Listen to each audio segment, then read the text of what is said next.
Hi, everybody. Welcome to another episode of the Student Spotlight series, where we showcase some of the work our past students have done. Today, it is our pleasure to have with us Bodhi Beroukhim. So, Bodhi, can you tell us a bit about yourself, where you're from, what year of school you're in, and a little bit about the course you've taken with CCIR? Yeah, hi. Nice to meet you. Bodhi. I'm a 12th grader. I'm from Boston, Massachusetts, but I'm a boarder at Phillips Academy Andover. So the project I'm pursuing is a philosophy research project on the topic of other minds, which is the question of if, other minds except our own exist in the external world. Specifically, I'm working with Dr. William D'Alessandro, and we're analyzing Sartre's theory of other minds. He has a phenomenological theory of the other, and we're kind of seeing if it asserts the existence of external minds and other minds in the external world or only as presupposed in our imagination. Hmm. So, to be clear, this is one of the one-on-one mentorship programs. Yeah, exactly.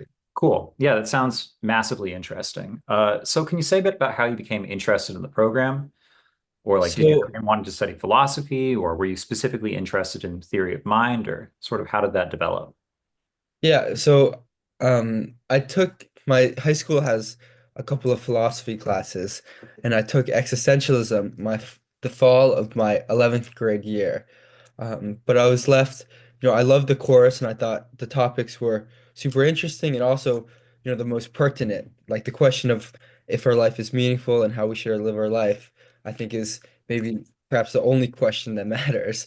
So I wanted to pursue that more. And the main takeaway from the course was that I liked a lot of the theories, but didn't think they had the kind of robust analytical nature that a lot of philosophy has, or that the analytical nature needed to convince me that those theories were correct. So I wanted to pursue more research into philosophy to really look at all the underlying assumptions, postulates, and also the logical kind of deduction to get to the claims and see if that was really robust. But philosophy research, I think, especially as a high schooler, is tough to come by. Mhm. And so I had read about, the Cambridge Center for International Research and applied with it to intend to do an analytic existentialism topic. And then Dr. D'Alessandro, once I was paired with him, he actually knew a guy who was publishing a book called Analytic Existentialism. And he was able to get like a pre-read of it. And when we went through it, we went through a bunch of chapters that seemed the most interesting, and Sartre and the theory of other minds stuck out the most. So we decided to research that. So can you say a bit more about your project then? I guess what were your goals going into it? Maybe what were the key takeaways at the end? So I think basically, for the first couple of weeks, I was really just trying to understand Sartre. Sartre, he's famous for being very difficult to read, and he has a 900-page book that we're analyzing called Being in Nothingness. That's again very hard to interpret. And then once I started to understand, his theory, which was, Sartre is a phenomenologist, which means, um, and phenomenology is the idea that uh, is kind of using what we experience and our experience to make observations about the world, right? Mm. It's really a posteriori reason using kind of observation and empirical reason rather than a priori or pure reason, which is more math where you use um, strict logic to do these claims. So Sartre, what he does is he analyzes this feeling. Well, his question is, how can we know that other minds exist? And how he first starts with the cogito, which is kind of which was famously put forth by Descartes, which is I think therefore I am, and he says that that gives us this kind of proof. It really reveals to us that we have always known we existed. The fact that we think and we experience something kind of reveals to us that we exist. And he says that for us to have, I guess, a proof that other minds exist, we have to have something, a phenomena that is of that is similar or analogous to the cogito, and he comes across the feeling of shame, which is Mhm. he kind of posits that the feeling of shame is our perception of the other or another mind looking at us, and he spends a ton of pages really um, analyzing, and he has a ton of vivid examples of the feeling of shame and the phenomenon of shame and how that reveals to us that we've always known the other.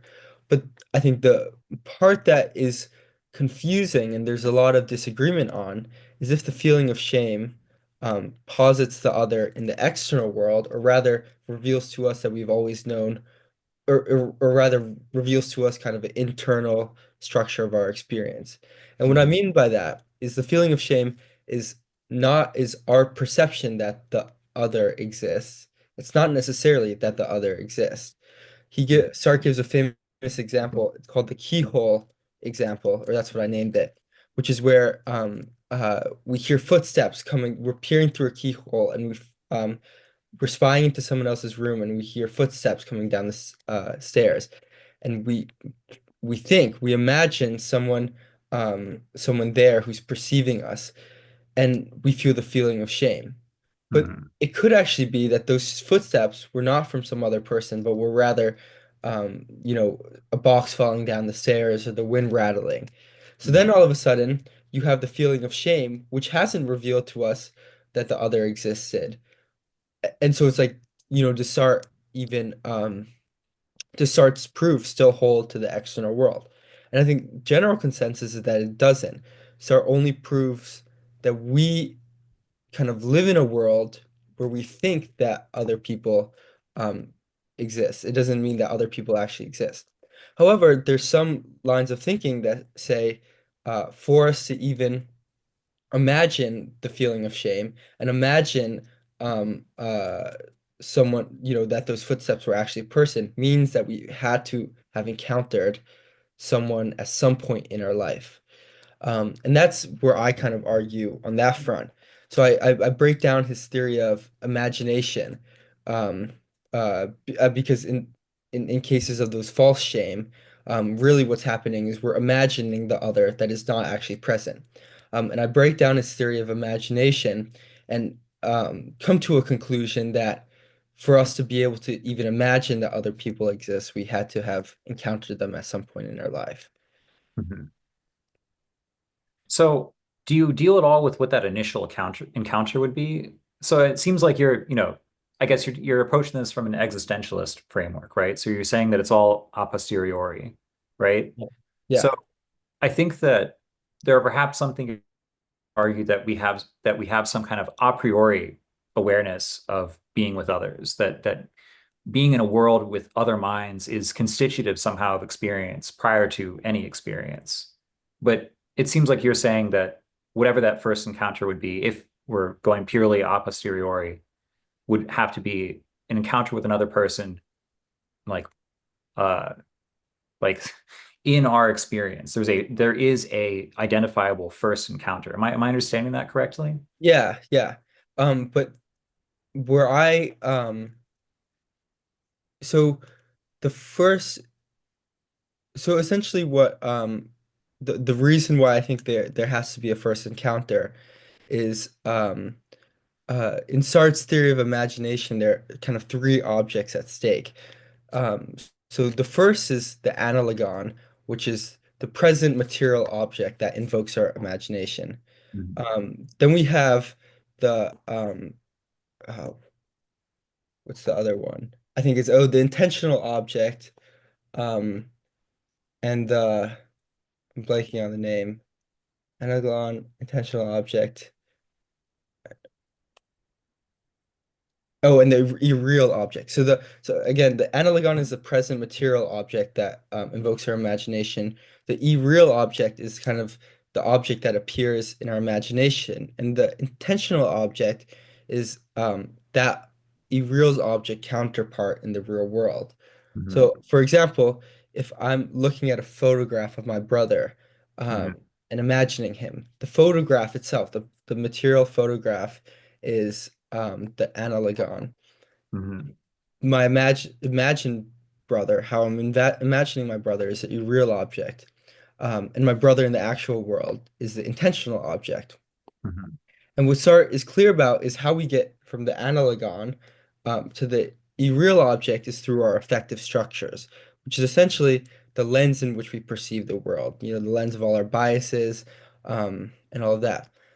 And, there's this dude, Jonathan Weber, outlines how um, these two paradoxes that show that for us to form our initial affective structures, we have to have a different kind of system of imagination and perception and what he calls our developmental stage, which is when, as infants, we kind of have this uh, clear form of perception where we perceive the world exactly as it is, and Mhm. not through this kind of affective lens of bias, which we do now. Uh, Mhm. and essentially, using that framework, and it's my proof is well, hopefully more robust.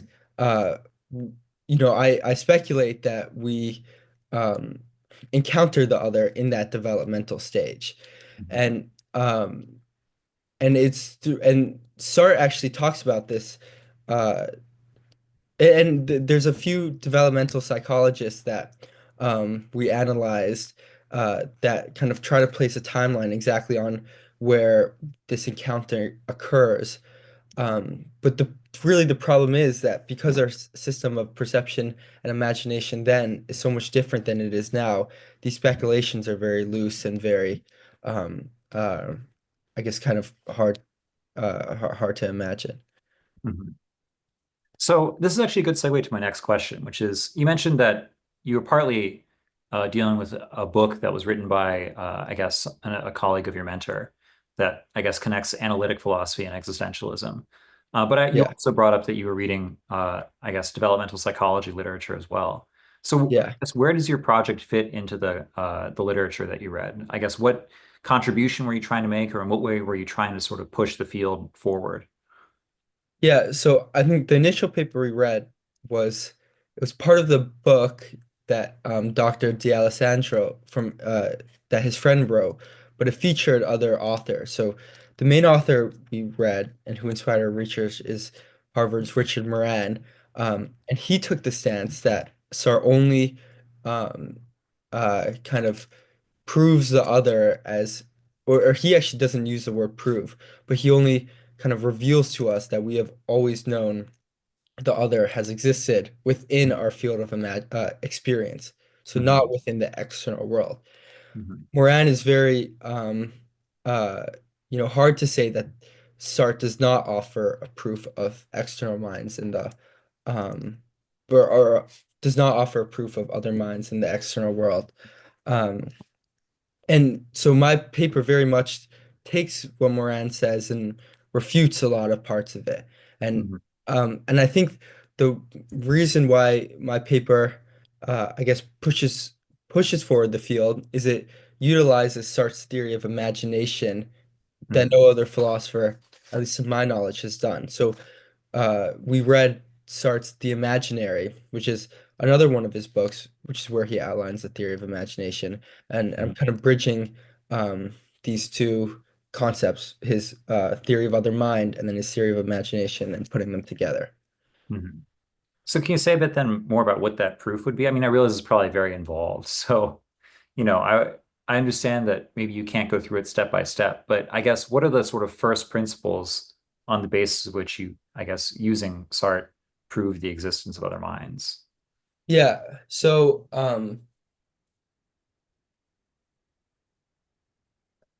I think and I've gone through a little bit of uh the reasoning on why there has to be this initial kind of developmental stage.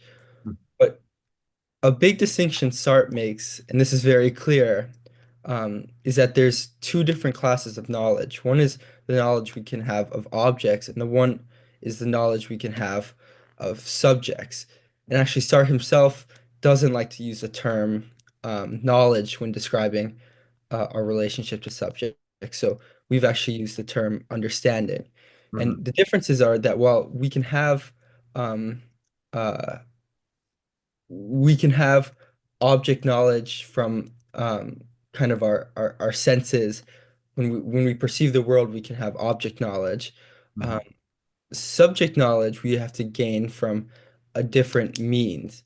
And the mean that he pushes forward is either the cogito, which is where Mhm. we get subject knowledge of ourselves, or this feeling of shame, this phenomenon of shame. Mhm. And essentially, uh, what we see is, let me think about the best way to explain it. Um, is that there has to be kind of like this first encounter to gain, and this is kind of the crux of the argument, is that to gain object knowledge, we have to encounter objects in the real world. And to gain Mhm. subject knowledge, we have to encounter subjects in the real world. And I'll give you an example. I can imagine a unicorn, even though I've never experienced a unicorn in the real world. Um, Mhm. but that's because I've experienced maybe a horse in the real world, and I've experienced a narwhal in the real world, and Uh-huh. I can kind of combine these two types of object knowledge into object knowledge of a unicorn, which is like a mix of a horse with the narwhal's tusks or whatever. However, I can't use object knowledge, and I can combine object knowledge to form other types of object knowledge. Um, Mhm. and that's why we can imagine objects that we haven't witnessed in real life. But Mhm. we can't do that with subjects because, as Sartre said, there's this big distinction between subject knowledge and object knowledge. So the Mhm. question is, though, can we use this, since we're able to imagine the other as a subject? Is there a way we could have imagined the other as a subject without encountering the other in the real world? And I think a lot of people would say yes, we can, we know we are conscious, so we can kind of posit this conscious and confer this consciousness onto other people, these other Mhm. objects. But a really close reading of Sartre actually claims that self-consciousness um, has to we kind of gain self-consciousness simultaneously as we gain um, uh, understanding of other minds, Mhm. because he says that self-consciousness is fundamentally a negation. Or that's what his book Being and Nothingness is all about. When we're born and we don't have self-consciousness and we don't have knowledge of the other, we think we're being. But we Mhm. gain self-consciousness through a negation by saying, we define myself or we define I as being not that. So we say, I I see. am not this water bottle, and um, that kind of gives me self-consciousness. Mhm. But the first negation is with, um, you know, the other. He says that it is only, and he frames it, I don't know the best way to say it without quoting him. Uh, Mhm. but essentially, he says, my self-consciousness only exists once I negate myself from the other. So because of that, um, we kind of can conclude that self-consciousness does not actually occur before understanding of the other, and therefore we have to directly encounter another mind to be able Mhm. to be self-conscious and thus imagine other minds. Okay. Yeah, that's really interesting. So I guess if I'm understanding correctly, what you're saying is that the argument that we understand or conceive of other minds by projecting our own experience of self-consciousness onto the object experience of other people uh, isn't, I guess it's not a viable theory because Exactly. the argument would be that I could only come to the conclusion that I have a kind of individual self-consciousness on the basis of a prior negation of an encounter with a different self-consciousness. Exactly. Yeah, Okay. yeah. And therefore that that there must be uh this initial and other self-consciousness somewhere in the world that we experience. And Mhm. that's what gives us self-consciousness and allows us to further imagine the other. I see. Yeah, that's really fascinating. One aspect of that that I think is interesting is that since you place, I guess, this initial encounter within what you were calling, I think, a developmental phase, right?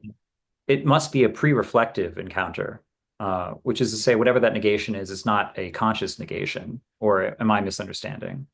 Yeah, I think that's right. And the literature is still very vague, but there are, you know, a couple of psychology theories that put can put a timeline on it. One interesting theory actually brought up uh, by Dr. D'Alessandro is if um, our encounter of the other doesn't actually occur within our lifetime, but our ancestors encountered an other, and therefore we have the kind of through evolution and science, we were born into the world with the affective structures containing the other. So, in other words, we are born into the world with this subject understanding because our ancestors at one point encountered the other in the external world. And I don't know how robust that theory is, but I think that's um, very to some extent that's true that we're born into a world uh, already with understanding of um, we're born into the world at least with object understanding in the sense Mhm. that you know a baby doesn't have to experience a snake and see a snake kill someone to be afraid of snakes. They're kind of it's innate in us. Mhm. We're born with these biological structures that make us fear snakes. And in the some Mhm. way, I think it might be true that we're born into the world with these biological structures of subject understanding. Mhm. Though I do wonder if the specific, like that is really interesting. Though I guess I do wonder, and I think maybe you sort of hinted at this. I wonder if the first theory that you were talking about puts you at risk of a kind of infinite regress. Like if you explain the knowledge of the other by saying, well, it's something inherited, then at some point you have to still explain that first encounter, Yeah, right? yeah, yeah. So Yeah. you haven't quite solved the problem. You've just sort of pushed it back further into the past. No, I mean I think that's a yeah, definitely one of the main counters to it. Well, the question is if there is some sort of, I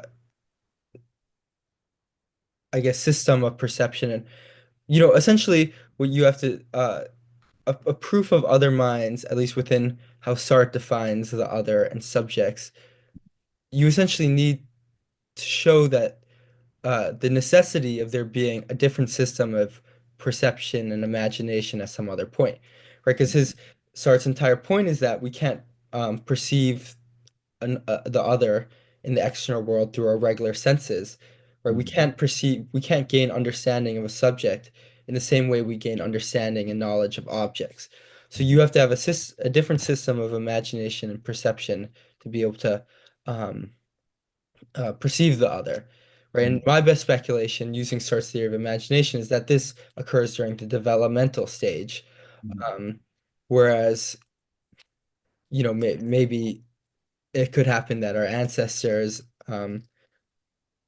you know, because maybe they had different biological structures, also had different structures of imagination and perception that allowed them to perceive of other minds. Yeah. I mean, it definitely seems clear that the that regardless of I guess which theory you're operating on, it seems clear that whatever way it is in which we know other minds, it can't be the way in which we know objects. Exactly. Yeah. We have to come up with some different conception of how human beings come to know. This is, I think, massively interesting, and I'm sure we could go on for a long time. But just to to move things along a bit, you mentioned that your initial interest in philosophy had to do with what you took to be the biggest or most important questions about what the meaning of your life is, or what, the purpose of your life is. Do you feel like this kind of research in any way helped you answer those questions or contributed to your process of answering those questions? Yeah, no, definitely. I mean, I think one, if, well, first off, the process of research and the process of uh, kind of understanding different philosophical theories, I've grown a lot through this specific research process, and that's going to help me in the future kind of investigate more existential topics. But also, I think a lot of people say you should live your life to help others, and the fact is, I don't even know if other people exist. So I think Mhm. this question is definitely um, uh, necessary or like kind of to answer this, you have to first answer this question of if other people exist to be able to conceive of a really robust and comprehensive uh, existential proof of the meaning of life or theory of the meaning of life. Yeah, I mean, I think that I mean, to say that the purpose of life is to help others is to make a ton of assumptions, you know. Exactly. Yeah. I mean, another one too is how do you know what it means to help someone if you don't know what a someone is, you know? Yeah.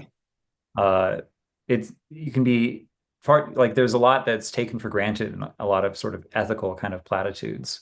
But so you kind of said this already, but maybe it would be worth talking about a bit more. So after going through this process, I guess how has that changed your feelings about doing independent research, or maybe how has it affected maybe your plans for what to do after high school?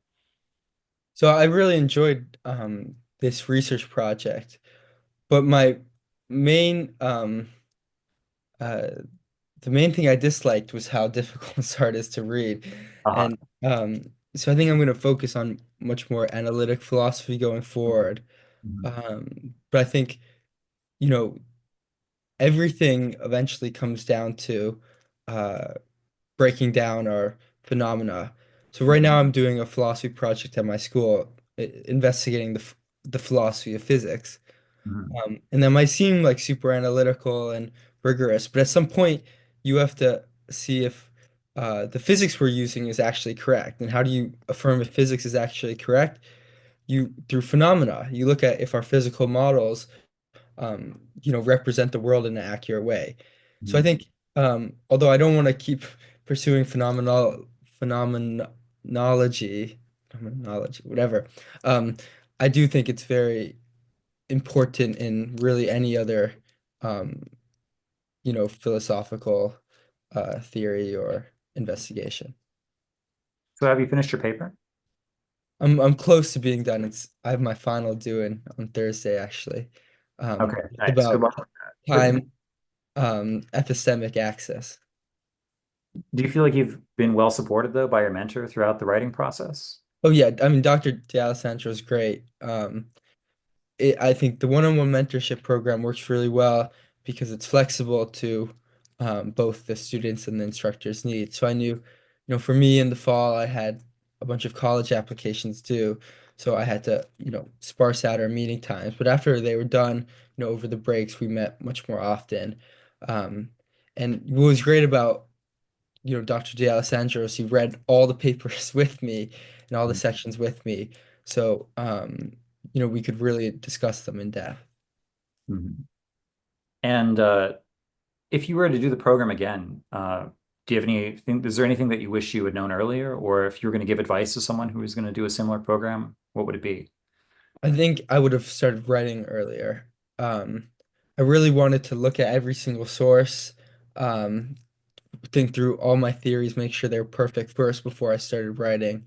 Um, but I think, you know, if you're doing this kind of research, you have to be okay with not incorporating and not reading every source. And I think writing early is good because only once you write out your ideas will you realize some of the flaws and the counter arguments. And writing is really a form of um, developing your ideas. Yeah, I totally agree. Like you can't do all your thinking and then write, you know, Yeah, yeah, writing and thinking that's right are there. kind of go hand in hand. Do you have any final thoughts about your experience that you want to share?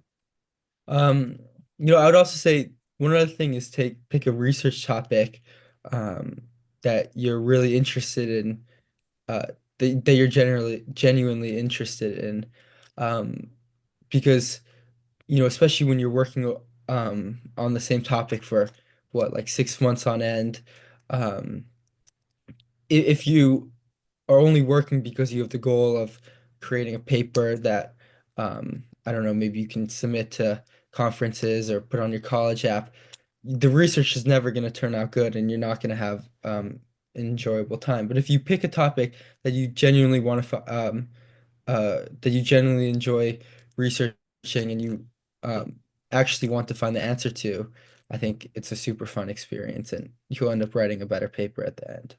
Yeah, I think that's totally true. I think it's hard work, and if it's not something that you think really matters, I think it can be it's easy to burn out. Yeah, yeah. That actually reminds me, I forgot to ask, are you planning to submit your paper to any journals or conferences? So we actually did submit it to the William and Mary's undergraduate philosophy conference. Mhm. And the results were supposed to come out 3 days ago, but I heard there's a bit of a delay, so we'll see how that goes. Yeah, well, good luck with that. Thank you. Uh, yeah. Do you have anything else you'd like to share? I think that's it. Okay, well, that's all I've got for you. I really enjoyed hearing about your project. It seems extremely interesting. I hope you continue doing work in philosophy and, I don't know, figure out what the meaning of life is eventually. That's, Uh, so well, yeah, thanks thank for you so having much for me. your time and sharing with us. Yeah, of course. Thank you.